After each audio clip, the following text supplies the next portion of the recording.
That's it. No other issues this week? No other issues at all. I'm, I want to knock on wood every time I do it. So yeah, I'm doing okay. No issues at the gas station?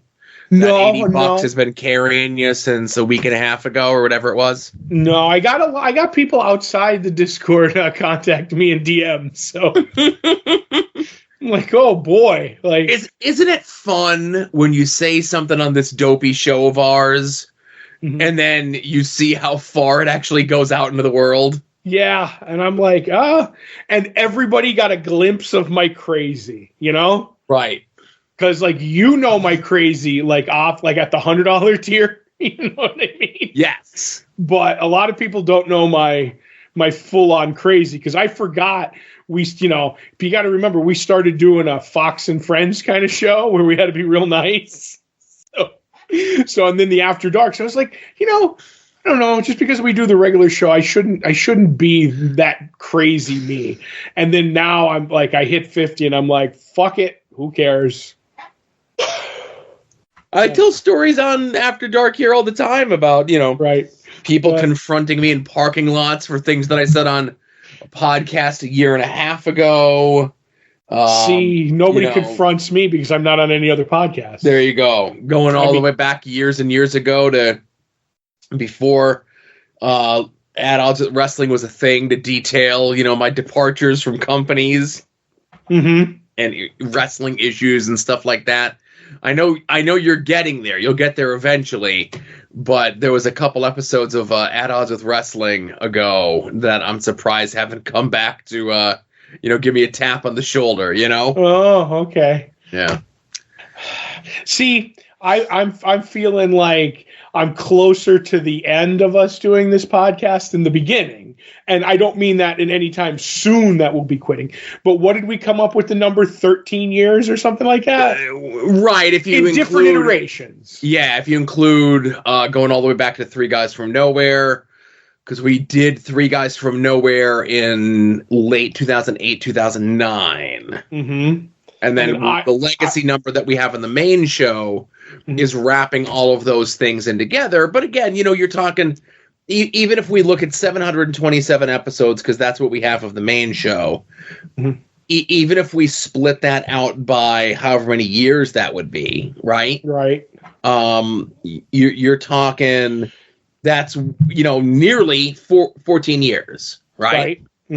Of that. So you're saying that you don't think we'll be doing this show for 14 more years from today? No, I think it's the Peter David Run a Hulk. You know what I mean? Okay.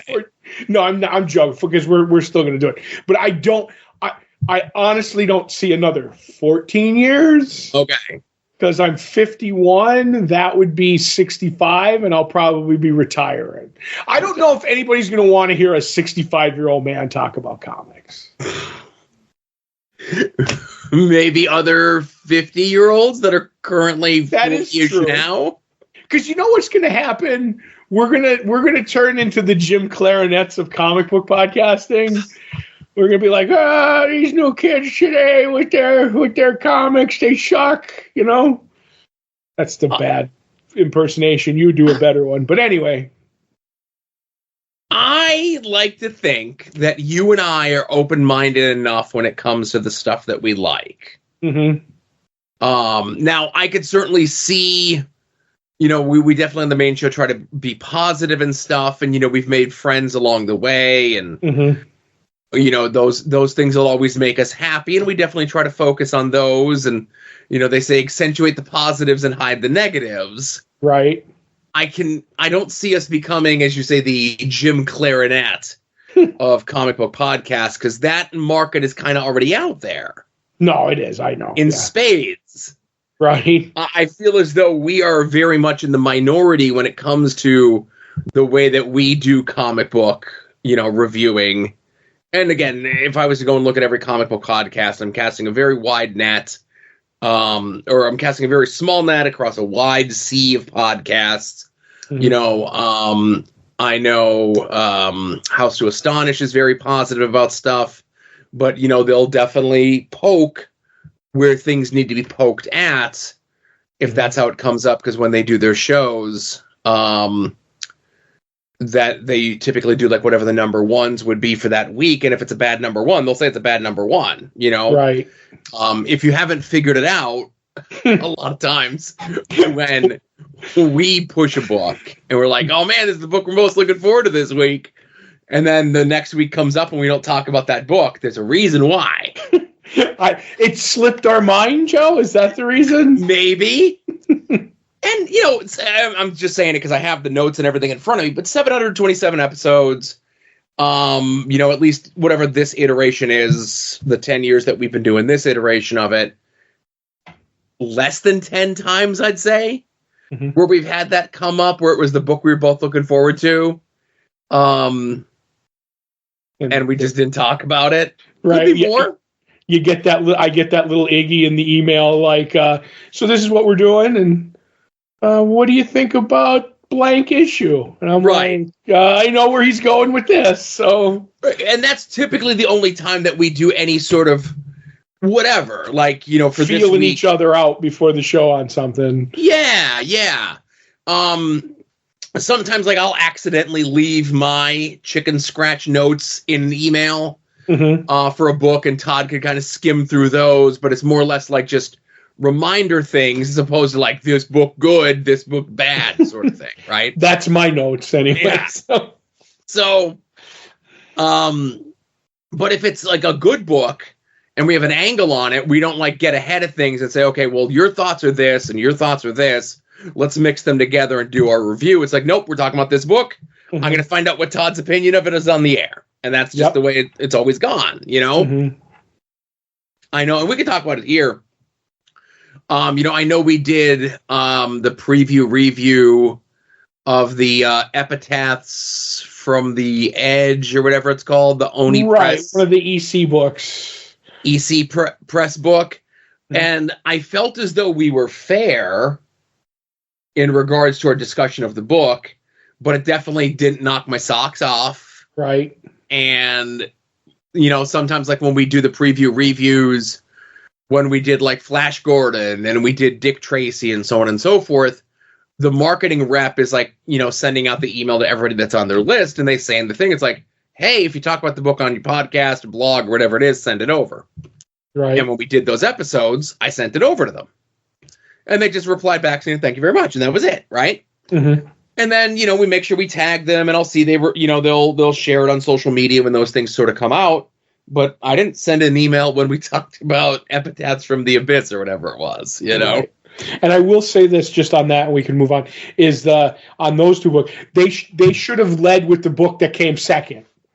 Like, I ended up reading the second one and loved it. And I was the space one? Yes, and then the second one that had the Jason Aaron story in it. Okay. So those two, I was like... Oh, okay, you're talking about issue 2 as opposed to the... Okay. Right, and the space one was amazing. Yeah. And then the issue 2 of the epitaphs, I was like, this is what you should have led with, not the weak first issue. And I would have stayed around. Do you know what I mean? Do you think, and again, this is more for the main show, but we're talking about it, I could have swore that the marketing and the advertising and everything else like that was like issue 1 was going to have the Jason Aaron story. I was the same way. Yeah. And when issue 1 came out, they didn't say that the Jason Aaron story was in it, but they didn't not say the Jason Aaron story was in it. Right. So, you know, obviously with Jason Aaron having the Superman thing coming up, the Turtles book, which is like carrying IDW. Yep. That we're not talking about. I don't know. I don't even know how to approach that in the news, you know? So that's why it doesn't even come up. But, and then he has the Namor book and Marvel. And I could certainly see like one story in an anthology book of a horror thing could be the one that falls to like the end of the list. Yep. You know, we've talked about this before many, many years ago.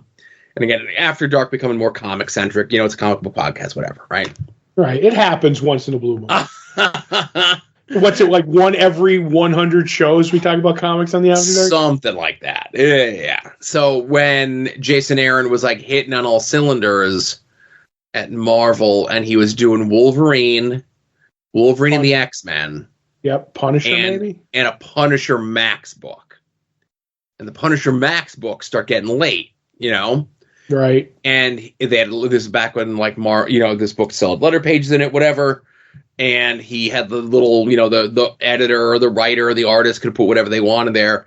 And Jason Aaron in it essentially said, the people at Marvel came to me and said, your Wolverine books make us more money than your Punisher books. Mm-hmm. So if you're late on the Punisher books, that's okay. Don't be late on the Wolverine books. Yep. So, and that was just like, okay, I get it. Like the things that make money need to be done first. Mm-hmm. The things that make a little less money, you could wait on those. Right. Like I believe it because I want to make money, and I'm thinking of giving you a Longbox Heroes friendship bracelet. Oh my goodness!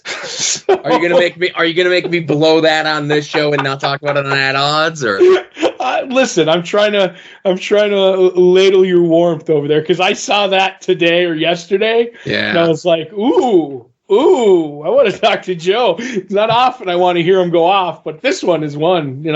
Well, so it got into a whole thing today as we record this Tuesday on social media. Like, I had to mute a guy because he was just very stupid.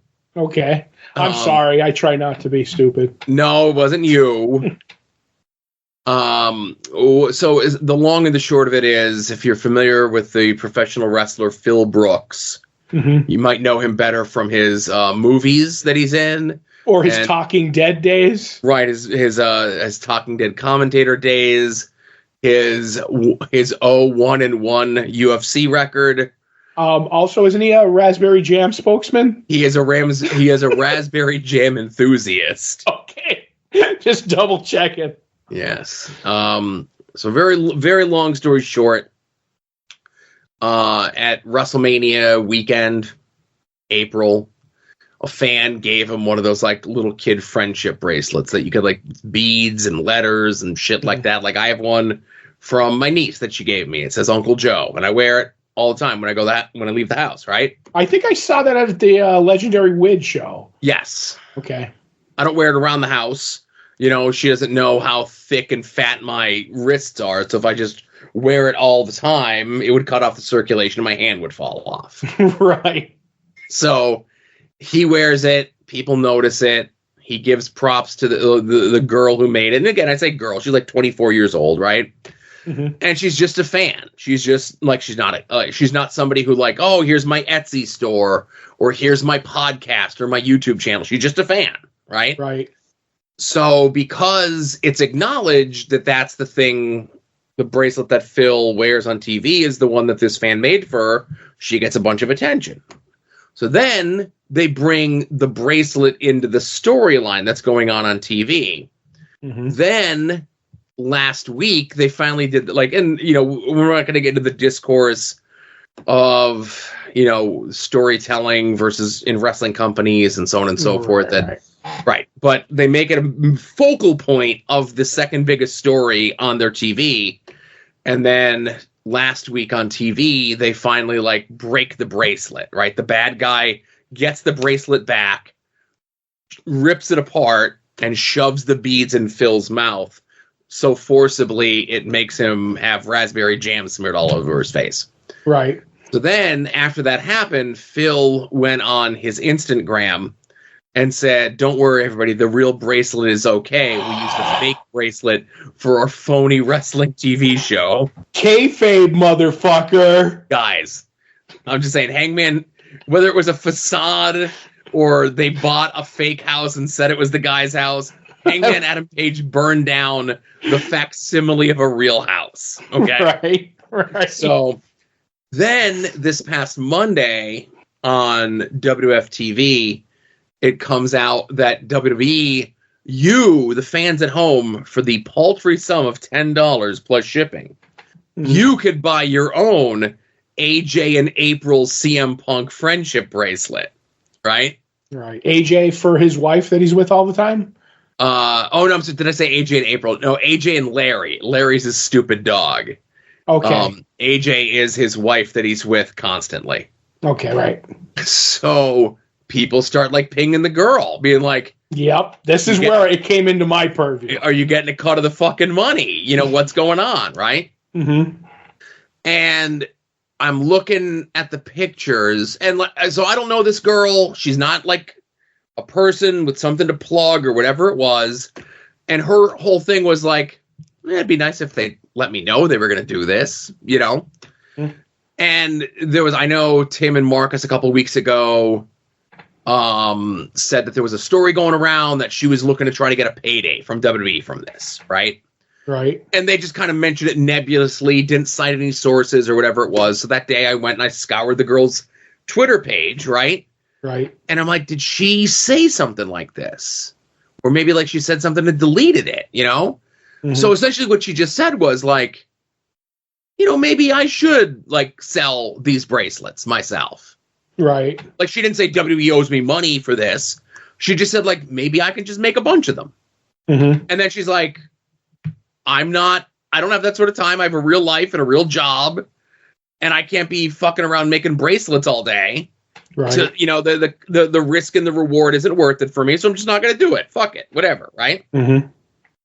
So then that comes out, and everybody's pinging her, and, like, I'm looking at the actual bracelet, and I'm looking at the bracelet that they're selling, and they changed the bracelet that they're selling just enough that it's close, but not exactly the bracelet that she did.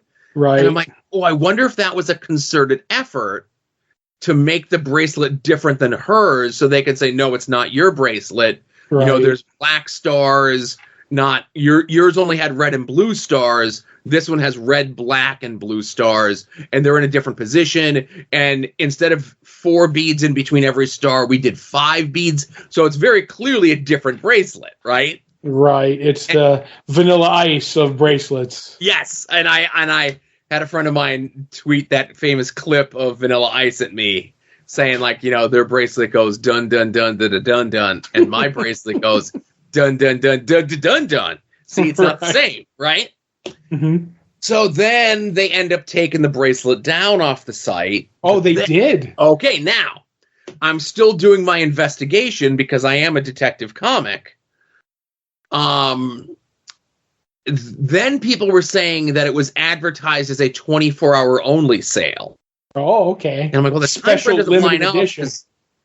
Right, the time frame doesn't line up because, like, it was announced at 8 o'clock, like, at night, and then it came down at, like, noon. So, like, did it go up noon the day before and we just not notice it until 8 o'clock? Like, when did the timer start and all these other things? So I'm still doing my work. Like, this show takes precedence over the other show for Thursday because it comes first on the calendar, right? Right. But just the whole long and the short of it is, even the girl comes out and she posts like the big long Twitter thread because she doesn't pay for Twitter Blue, so she had to do it across 5 things. Right. That she essentially says, like, you know, hey, I appreciate everyone reaching out to me about this. You know, I have no real adverse feelings about it. I wish they would have said, hey, we're going to sell this. Not in the way that I'd be like, hey, give me some money, but just so I can be like, hey, that's cool. She goes, I would have even been happy if they said, you know, not even mentioned my name, but just said, like, this was a bracelet that was made by a fan. Yeah. And then I saw something with her where it was like, she was like, oh, and it kind of in the middle of it was like, it was like, this was kind of like for me to him, like as a fan, not to me and him and the world, you know, and that's what it became. And immediately, like, all joking aside, bringing back to comics, to me, this bracelet became the Dex-Starr of wrestling, the Red Lantern cat, because Shane, I forget what his name was, the guy who created him. Philip Tan? No, it was, give me a second, Shane Davis. Shane Davis, who was like, he put it in a thing, like in a the Red Lantern cat in work, and he was like, oh, the samples to DC Comics, and they ended up using it because it was his cat, and then he was very angry after that. Every time anybody brought it up, he's like, because it was his cat, and then when the cat passed away, it only got worse, and it was one of the like worst creator interactions I ever had when I said I had, you know, I was a big fan of Dex-Starr, and he went off on me, and then his girlfriend was like, yeah, he kind of gets like that after he drinks his lunch at a con. Gotcha. And I was like, okay, and that's kind of like immediately why I like brought it up, because it reminds me of that situation. It's like, oh, you turn this nice thing with a fan into a storyline and then fucking cashed in on it, and just like we're like gave you like maybe the salute at most. You know what I mean? Like, we're gonna make all this money in it, but thanks. You know, we'll give you a thanks if they even did that. I don't know. So. She says that they someone at WWE on behalf of Phil did reach out to her for something, like some nebulous thing. And this is what I had speculated, that it was going to be like, hey, next time we're near you, we'll give you like the front row backstage experience. Oh, and by the way, while you're here, sign this. Oh, yeah. If you want a check, sign this small check, sign the back, and the back has fine print that says you give up all rights to the bracelet. There you go, right? And which I think is that the way they did, as we talked before, the way they did comic art. The way paid their comic artists back in the day. You know what I mean? To give up the rights to the characters that they created. So it never even got to that point where, like, she said, like, they contacted me, but like nothing was ever clarified of what they were going to do. I assumed that's what it was, whatever. And again, I don't have her thing in front of me, and again, I was saving it for Thursday, but whatever. Right. But the long and the short of it is, because there is and has been a precedent set in media, and I'm not even just saying wrestling, but in media, that a big giant company will take your stuff from you and not care. I'm shocked. Shocked, I tell you. Okay. It's a tale as old as time. It sucks when they do it to their own employees. It sucks when they do it to the fans. And, like, obviously, fan art has always been a thing, but fan art has become more of a thing over the last, like, 10, 15, 20 years or whatever it is. This would be no different than message boards back in the day. In today's day and age, somebody who's an artist posts their concept, their designs, whatever, on Instagram, DeviantArt, or wherever you post that sort of thing, and Marvel or DC goes and just says, oh, we're just going to take that. Yep. It's ours now. Sorry. And then that's the flip side of why Marvel and DC will tell you, do not send us scripts or art or anything else like that, because God forbid we have an idea in the pipeline that's similar to what you just sent us. But because you sent it to us, you can now claim, oh, well, they ripped off my idea. Yep. I know somebody, somebody who told me that's a similar story, tangentially to your friend in Portugal, who claimed that they sent in a story to DC in regards to Batman's hero worship of Alan Scott, Green Lantern, growing up. Right. And then it was like a second feature in like a showcase. Right. And he had insisted that DC ripped off his idea. And he had editors at DC, like he had mutual friends who were editors at DC at the time when that would have happened, who told him exactly what we just said here, that if you just unsolicited send in stuff to Marvel or DC, they will not open it. They will not look at it. Right. For fear of exactly what's happening here. And he's just like, no, my idea was so great, they ripped me off. Sounds about right. I also know at like DC, even if you were like, you know how like if you're nobody sending in ideas, they're like, we don't want those. But if you are somebody and they ask you for ideas, and I knew this was at the time, they would tell you, yeah, give us ideas, but no Batman ones. We got enough of those. Yeah, we got enough. Unless you have the best, unless you were like the big name from the other company, right? Then it was okay. But if you were like a mid-range writer, and you're like, yeah, I got some ideas. All right, anything but Batman, because we're not giving you Batman. So just kind of like where I was going with this was like, just because big giant companies do this to fans and have done so to fans, or not, and I say fans, not their employees, right? That doesn't make it okay. And that doesn't mean like, oh, well, it was the guy that I like who this is benefiting, Phil. So I'm not going to dunk on WWE, which is doing much worse things and has done much worse things than ripping off a fan's idea to profit off of, because there's been a precedent set of companies bigger than WWE, smaller than WWE doing this sort of thing.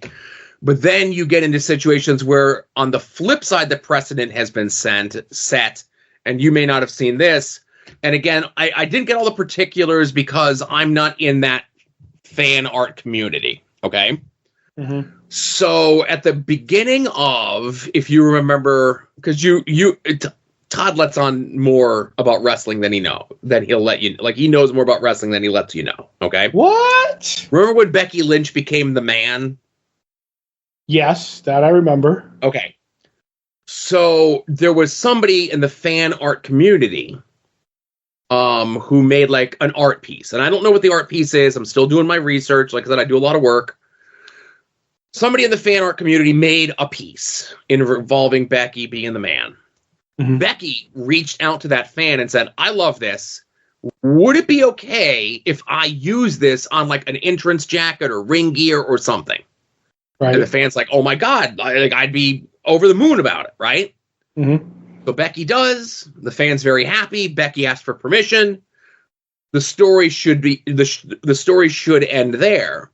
But then WWE starts to make figures and merchandise of Becky in that gear with that fan's art on it. Mm-hmm. Becky Lynch steps in and says, no. You need to get this person's permission to use that art. If you want my figure, my merchandise, or whatever it is from that moment, with this third party's art on it, you need to contact them and make a deal with them. Right. So Becky Lynch forced WWE to contact this person. WWE really wanted to roll out that merchandise. It ended up becoming a little bit more iconic than I think they would have hoped. So WWE then had to cut this person a check and make a deal with them to put out shirts and merchandise and so forth with this fan art on it that Becky used in her gear. Mm-hmm. So there is and has been a precedent set of somebody in the WWE machine like saying, no, you just can't rip this person off. You actually need to give them the credit for it. I'm shocked, I tell you, that Phil didn't do that. Now, the story is not done yet. I'm just saying, from what I know. Allegedly. Now, Phil is definitely someone who likes to be catty and cryptic and expose the business on his Instagram, right? Right. He's been quiet about this one. Now, he could be at home nursing a belly full of raspberry jam and can't get to his phone. Right. He could be spending time with his wife. These are two things that are real and could be going on. Yes. I figured she'd be nursing him back to health from the raspberries, but anyway. Now, on the flip side, the guy that he's feuding with, Drew McIntyre, usually right after his segment on Raw, like part of his whole gimmick with the feud with Phil is like he's trolling Phil both online and in real life. I love when they do that. I love when they do that, too. That way it blurs the lines, Joe. Well, it does blur the line, except for when Phil says that he used a fake bracelet and pictures of them leak of Phil and Drew being buddy-buddy. But again, if this was a real shoot, Drew would be saying the stuff that I DM him to say about Phil on TV. But anyway. In the packet you sent, Joe. The packet I sent Drew. So, and again, story's still out, and it's just mindless speculation, but like over the last couple of weeks, whenever Drew's segment is over on TV, he always pings that girl who made the bracelet. Mm-hmm. And is like, this is all your fault. Or you're like, if you never made this bracelet for Phil, I wouldn't have to beat him up every week. Like, right. Very much in character. Right. And she plays along. She doesn't be like, fuck you, leave me alone. I think she gets that he's playing with her. Right. And that's kind of his way of including her in all of this. Now, if I'm going to pick one of the two people that were involved in this that is going to make some sort of reach to the girl of some sort of compensation for whatever mental anguish that she may or may not have had, and for all based on her tweet, she's had none, right? Or maybe she's doing a really good job of hiding it. I don't know the girl. I can only go by what she puts out there on a public shared space and Twitter. But if I was to guess that the person who's going to reach out to her for some sort of whatever, is it going to be the guy who pings her on a weekly basis to fuck with her about the bracelet? Or is it the guy who has made no mention publicly on social media towards her about the bracelet in 5 months? Right. I don't know, Joe. Okay. That's a conundrum. There's still a lot to be unfurled in this, but I'll just say that it was a really shitty thing for WWE to make the concerted effort to change the bracelet just slightly enough that they don't need to give the original artist credit. Right. It's a derivative character, Joe, so you don't have to pay somebody, I'm glad. And I just want you to know I brought this up because I bet somebody on the over on Longbox Heroes After Dark. And I knew how to get to the over, Joe. I think I might just cut this segment and drop it into add-ons this week. So After Dark this week will be 4 minutes. No, I'm not going to cut this out. But what I'm going to say is because in my mind, we have I have 3 different listenerships. There's one set of people that listen to just Longbox Heroes, a completely different set of people that listen to just After Dark, and a completely different set of people that listen to Add-Ons with Wrestling. There is no overlap in those 3 audiences, right? Right. For me, it's Porch Talk, After Dark, and Longbox Heroes. Right. So it's 3 distinct audiences. Yes. So what I'm saying is, this is going to be an After Dark. You're listening to it in After Dark. But then when we get to Add-Ons with Wrestling, and Adam brings up the bracelet thing, I'm just going to go quiet for 5 seconds. Right. And then I'm just going to drop this in the edit. Oh, if I'd known that, I would have been derogatory towards Adam. No, I get it. So that's the thing. Between us recording this on Tuesday and us recording Add-Ons with Wrestling on Thursday, a lot could happen in this story. Or nothing could happen in this story. Exactly. I'll have and again, we don't prepare as we talked earlier. You just dropped this in my lap where I didn't have all my notes and all my research right in front of me. I'm going off my notes and my research for Add-Ons from memory. Gotcha. I love putting you on the spot. So this was just a test to see if my mind still works, I guess. Oh, right? That's what it was. I was making sure you had all your faculties. Oh boy. That's what I do around here. But like the bracelet, if you use this on the other show, I want my cut of the fucking money. Yeah. Absolutely. I'll make sure that, Todd already made me dredge this up on After Dark. Yeah. You should just go and listen to my thoughts on it there. But if you don't want to find the RSS feed, let me just reiterate it. 5 Mississippi, drop this in, and go forward. Yep. Wow, that was a fun After Dark, Joe. I wanted to talk about me fixing the sink in the bathroom. Oh, and I was going to talk about going out for football, but look at us, huh? I'll just say this: the sink in the sink in the bathroom is going to get replaced, and obviously with everything that's been going on over the last couple of weeks, that has gotten delayed. So we have just been running with a sink that drains slow, and we've attempted to snake it and Drano and the whole thing down there. So I just go, I need a day where I could just say, fuck it. And I'm going to take the sink apart. I'm going to take all the piping out and figure out where the thing is and get it. If I have to rip out the wall, I'm going to rip out the wall. And if I rip out the wall and I can't put it back together, we're going to have a sink and then we're just going to have a bucket underneath it that we're going to have to empty out. Right. Right. Pour it in the toilet when you're done. Right. So I get under there. I take the U part out. Right. And then as I'm pulling the U part out, I see something sticking out of the pipe that goes into the wall. And I go and I grab it. And Todd, I pull out a chunk of gunk. When I say gunk, you know what I'm talking about with bathroom gunk. Right. That was 1 inch thick and over 1 foot long. Ooh. Okay. Foot long gunk. Yes. So I just pull, and I just keep pulling. And pulling and pulling. I'm like, holy shit. So I go, okay. Well, now let me root around in this pipe that's in the wall. And I think I got that cleaned out. Let me go boil my hands. Right. I wasn't using gloves or anything, right? Fuck that, yeah. So then I put everything back together, hand tighten it. I run the water, drains, no problem, no leaks. I give it the little soft wrench tighten, run everything again, and it's been a day, and there's no problems. So I feel good when I do, like, the basic household repair things. Yeah. This weekend is closing the pool, and then hopefully at some point I'll be able to fix the 2 bricks that are loose on the front steps. I'll say this. How are you going to book shows with the pool closed, Joe? Well, we could still do them around the pool. It's not an in-ground pool. It's above ground pool. Oh, okay. I gotcha. But are you worried about the suction in the sink now pulling you in because it goes down so fast? No. Gotcha. The sink in the kitchen, when I fixed that one, right. It's been months since I did that one, Right. That was less of a bathroom hair gunk.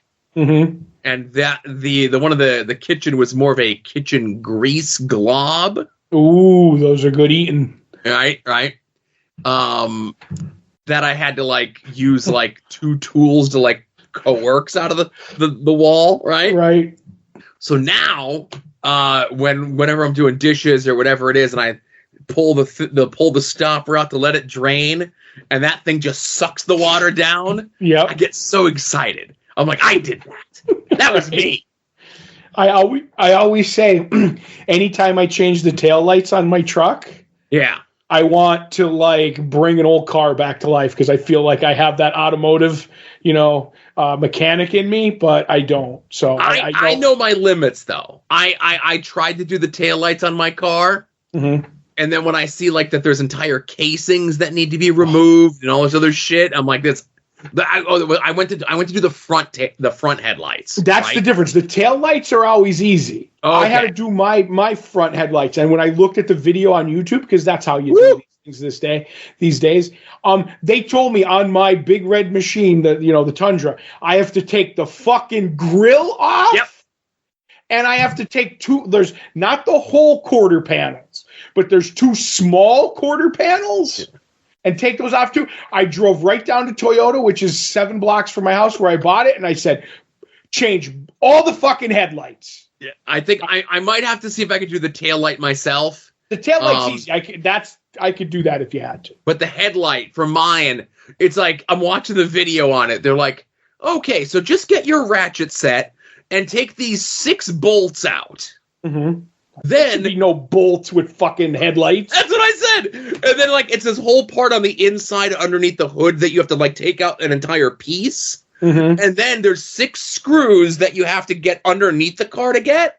And like once I'm taking something off the top and then getting underneath the car, I'm like, I'm doing too much. This isn't a fucking oil change. Yes. I'm doing headlights. You should be, oh my God, all heat, no heaters. You should be able to open the hood, reach in, pull out the headlight. Like it should be like on a wire that goes into the thing, and you spin it and it pops out. You pull it out, you put a new bulb in, you put it in, and you lock it back into place. No fucking taking the grill off, Joe. A bunch of bullshit. Ridiculous. It's all a money-making scheme. That's all it is. And, unrelated to money-making schemes, patreon.com/Longbox Heroes. We just had new episodes go up this past weekend, whether you're at the $5 level, the $1 level, or in between. Comic book oddities, previewing the past, all of your favorites. New ones will be released next week. We try to stagger things out. You get 2 a month. Sometimes there's a little bit more time in between if there's 5 Fridays in a month. Sometimes it comes out on a Saturday if we got stuff going on. Right. But you're going to get 2 bonus shows a month, right? Right, guaranteed 2 shows a month. That's right. And they come, and when they come, right? Mm-hmm. All right. Thanks, everyone, for listening, and I hope somebody who was betting you on the over won. I won, baby. All right. See you guys next week. You're listening to the soon-to-be-named network, the Lamborghini of podcast networks.